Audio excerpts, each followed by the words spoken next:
서유럽 4개국 주간 뉴스입니다. 다음은 독일과 이태리입니다.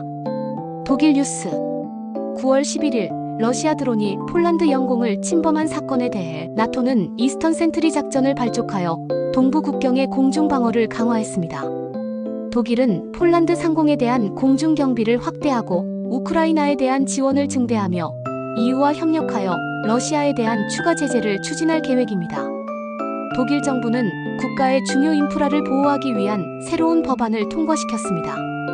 이 법안은 에너지, 통신, 교통 등 핵심 인프라의 운영자에게 보안 조치를 의무화하며, 이는 2022년 러시아의 우크라이나 침공 이후 보안 환경의 악화와 유럽의 자연재해 및 테러 공격에 대한 취약성 인식에 대응하기 위한 조치입니다.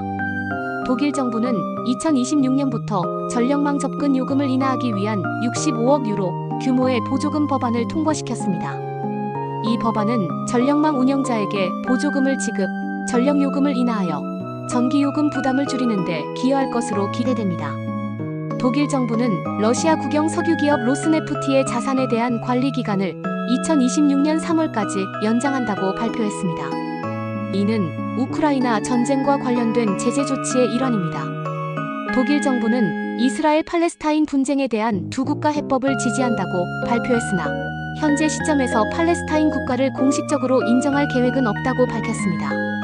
이태리 뉴스 이탈리아와 미국은 LNG 수출 확대와 인프라 투자를 통해 에너지 파트너십을 강화하기로 합의했습니다. 로마에서 열린 회의에서 양국은 미국산 LNG의 안정적 공급과 수입, 재기화 시설 확장을 논의했습니다.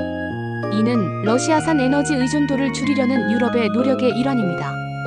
이탈리아는 가자로 향하던 글로벌 스무드 플러틸라의 이탈리아 선원들이 튀니지 해역에서 공격받은 사건에 대해 이스라엘에 항의했습니다.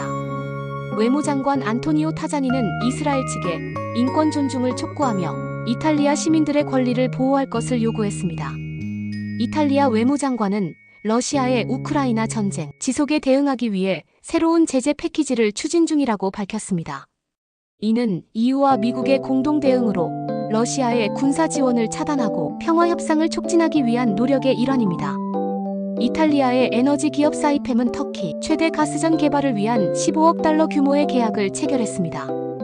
이 프로젝트는 이탈리아의 에너지 안보와 지역 에너지 공급망 강화에 기여할 것으로 기대됩니다.